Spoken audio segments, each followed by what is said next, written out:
A ciência está prestes a fazer bebês geneticamente modificados, super-humanos?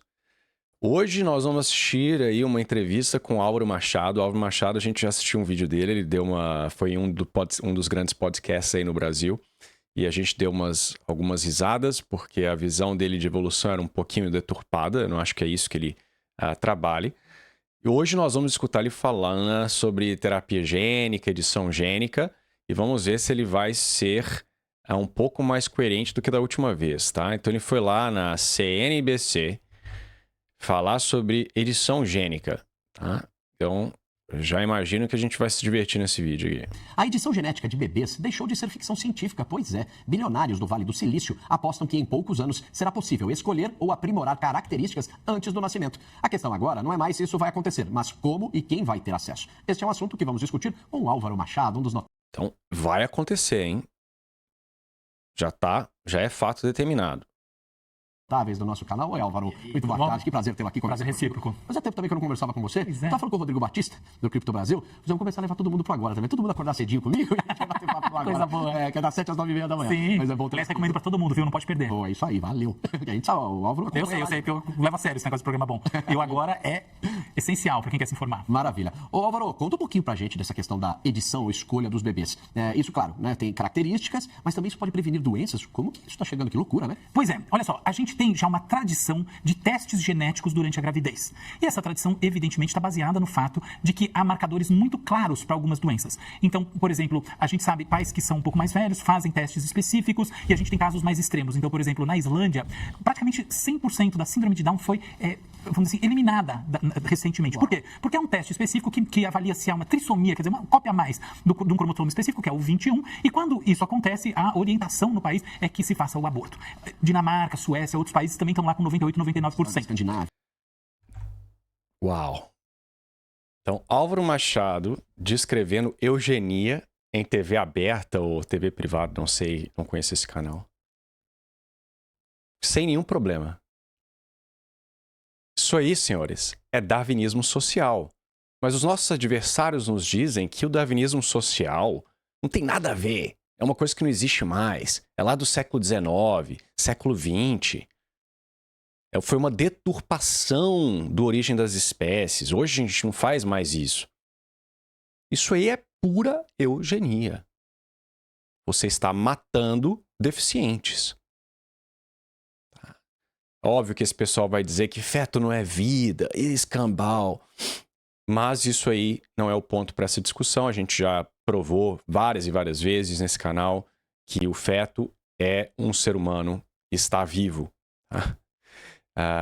E dizer que ele não é humano e nem está vivo, você estaria basicamente indo contrário a toda a biologia. Tá? Mas enfim, então você tá aí o cara falando abertamente sobre eugenia sem nenhum problema, ok? E já tem um erro aí, porque você não pode eliminar síndrome de Down de uma população, porque a síndrome de Down não é, por exemplo, uma varíola ou, né, uma doença causada por um agente externo em que você pode eliminar o agente externo e agora a doença não existe mais, tá? Ou, sei lá, é uma doença causada por uma única mutação em que, com, sei lá, edição gênica, basicamente eugenia, você elimina aquele alelo completamente da população e agora você está com o alelo alternativo fixado, tá? E a probabilidade de uma mutação ocorrer exatamente naquela posição é baixíssima, por exemplo. Não, no caso da trissomia do 21, isso aí é um problema espontâneo que ocorre na hora da produção dos óvulos. Então isso aí sempre vai ocorrer, tá? Então você vai ter que continuamente matar criancinhas com síndrome de Down. Tá? Não é uma coisa que se elimina, é uma coisa que você tem que ficar erradicando toda vez que aparece. Tá? Então é isso que está sendo feito. Uma sistemática eliminação dos mais frágeis, ok? E aqui na Inglaterra, por exemplo, já está chegando ao ponto de quererem passar leis de suicídio assistido e as pessoas com deficiência, inclusive os próprios síndrome de Down, estão extremamente preocupados com essa lei. Basta você procurar aí no YouTube, não é o Rômulo que está inventando, coloque aí Down Syndrome, MP, parlamentar, fala lá não sei aonde, ou político com síndrome de Down, faz discurso no parlamento britânico, alguma coisa desse tipo, tá? Então eles estão extremamente preocupados que essa lei vai acabar gerando uma eugenia ainda mais ampla aqui na Inglaterra, ok?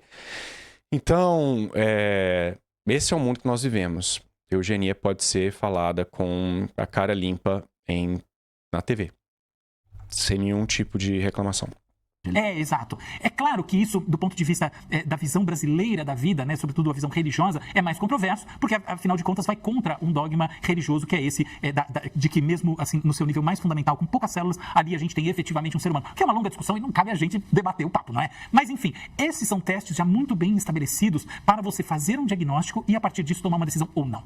Do outro lado, o que existe, e pouca gente comenta porque é tabu, é que nas clínicas de reprodução assistida, efetivamente, há a genotipagem desses embriões, e aí, consequentemente, há um processo, num certo sentido, de escolha, mas que tem bases muito mais médicas, ou seja, são escolhas baseadas na probabilidade de sobrevivência e de saúde e assim por diante, ou seja, alinhadas a essas perspectivas que eu mencionei anteriormente de testes genéticos ligados à homeostase. Agora, a grande tendência... Homeostase. Tá, você tem, né, eles fazem um scan, né, genético para saber se aquele embrião vai ser viável ou não, né? Então, você tem aí, dentre os diversos males da inseminação artificial, você também tem a eugenia acontecendo ali, né? E quando isso aí virar moda, ou se é que já não ocorre, eu não sei, se você disser, eu quero que meu filho tenha olhos azuis, ou, não, meu filho vai ser negro, não, eu não quero. Eu quero ver o que o pessoal de esquerda, cientificista, ateu, que tanto nos assistem, né? O que eles vão dizer sobre isso, né? Quando o pessoal puder escolher se o filhinho vai ter uma pele um pouquinho mais clara ou se ele vai ter o olhinho um pouquinho mais claro, né? Como é que vai ficar isso aí do ponto de vista da ética, né? Mas, enfim, isso já ocorre. Outra questão, né? Se a família não quiser uma mulher, né? Aborta só as mulheres e fica com os homens. É o que já ocorre na China, por exemplo, né? Então a eugenia, ela ocorre, já virou parte da nossa sociedade, tá? Com essa inseminação artificial, com esses aborto seletivo, pelas diferentes razões, né? E agora suicídio assistido, eliminando os velhinhos, né? As pessoas frágeis. Então nós vivemos basicamente em um mundo que já abraçou o inferno. Entrar com edição genética, que é uma coisa diferente de você fazer um processo de screening meramente, e através da edição genética mudar fatores para que você gere um super-humano.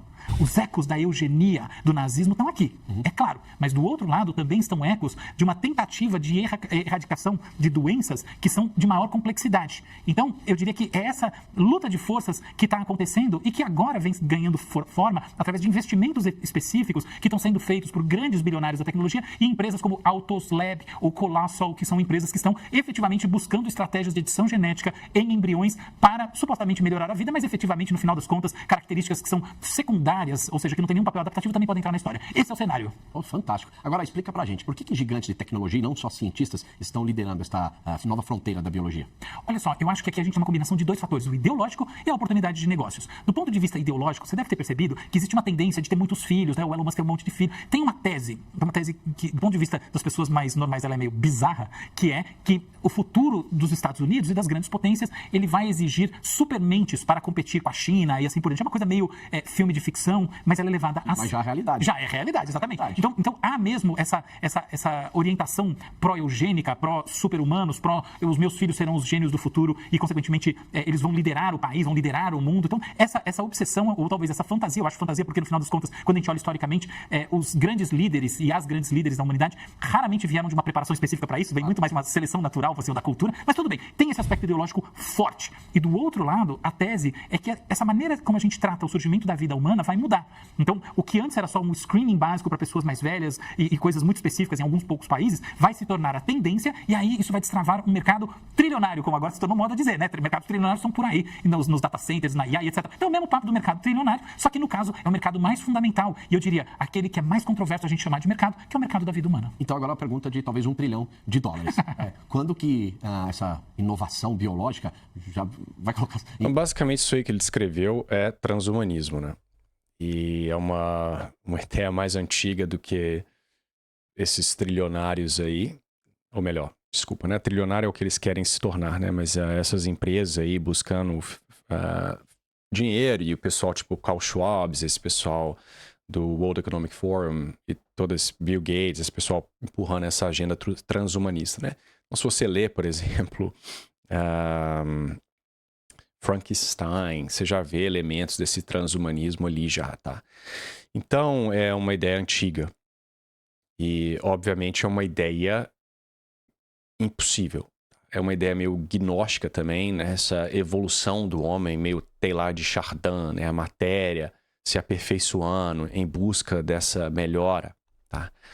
E, como nós sabemos, do ponto de vista filosófico, é impossível que um humano possa se superar, virar um super-humano no sentido de ultrapassar os limites determinados pela forma humana. Você pode, obviamente, manipular geneticamente alguém para que ele tenha o extremo da distribuição possível de força em humano. Mas agora, você tornar o indivíduo um super-humano, que ele vá além da sua natureza humana, isso é impossível. Você causaria a morte do indivíduo. Tá? Seria uma transformação substancial. Então,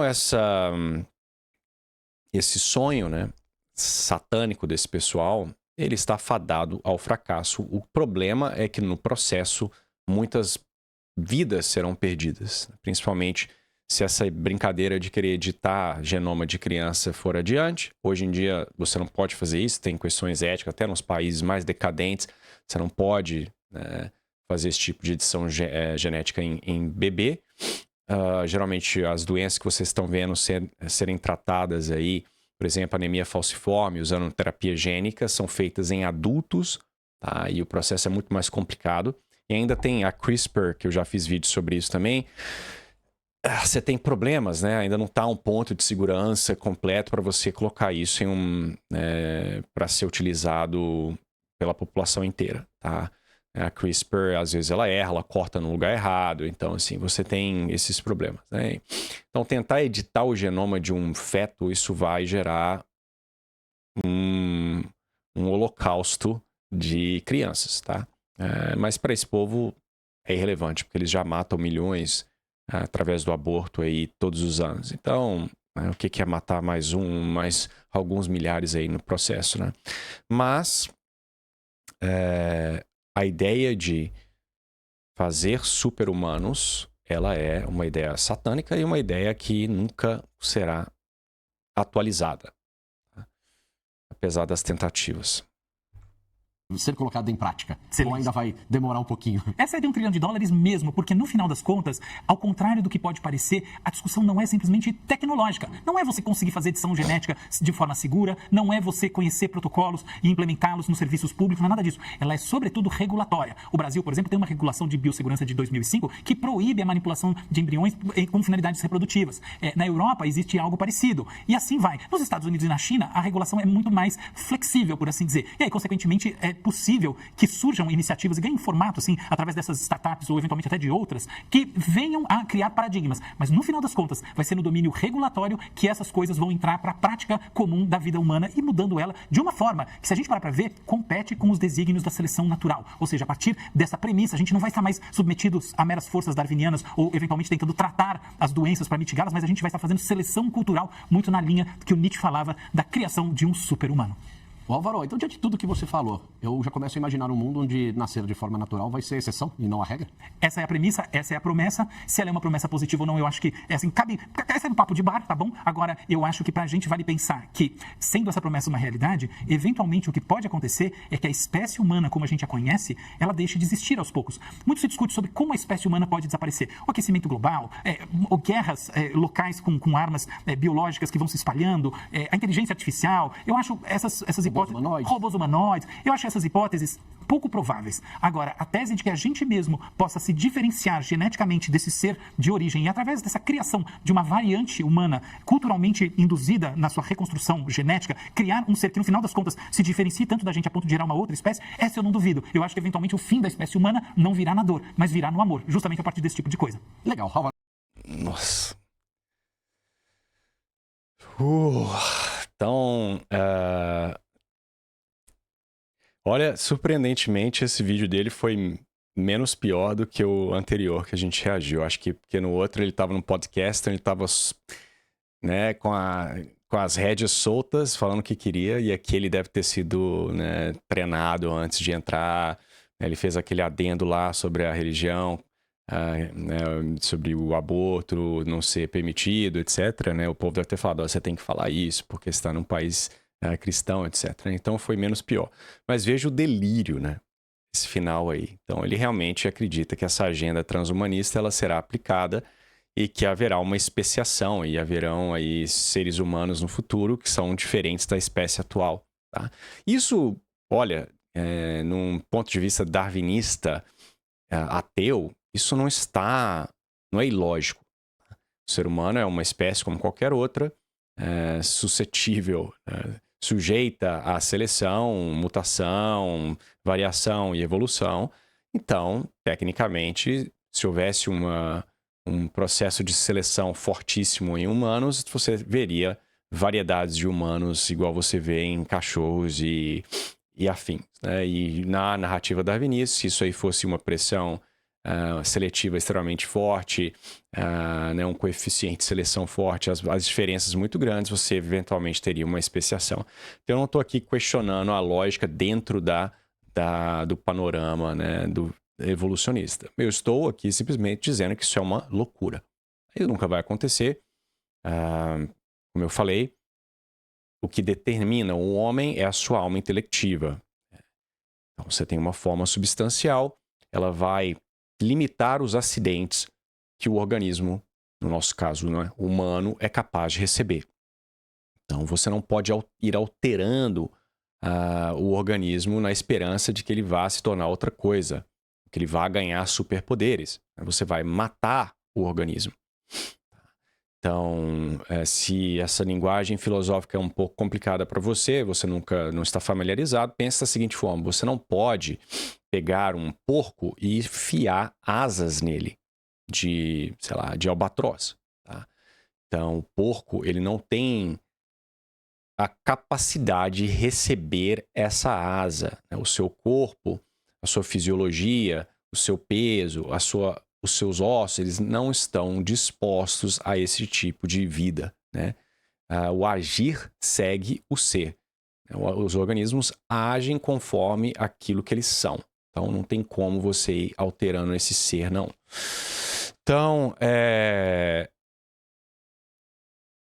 bizarro isso daí. Né? E é uma pena que nós vivemos nesse tipo de sociedade em que esse tipo de transhumanismo vai, de fato, se tornar realidade, não as utopias malucas deles, mas as tentativas, né? E as práticas. E, como eu disse, infelizmente, vários corpinhos serão deixados no caminho aí dessa insanidade. Né? E ele mesmo mencionou aí o nazismo, eu nem precisei. Né? Eu havia mencionado o darwinismo social, fiquei feliz que ele colocou, ao menos trouxe, né? A realidade de que essa brincadeira de seleção aí é basicamente nazismo, né? Mas se for nazismo do bem, não pode, foi isso que ele disse. Né? Nazismo para escolher coloração de pele não pode, para matar a síndrome de Down é nazismo do bem. Tá entendendo? Mas é isso, galera. Eu tô viajando amanhã para uma conferência em Durham. Eu vou palestrar segunda ou terça, não me lembro agora qual dos 2 dias.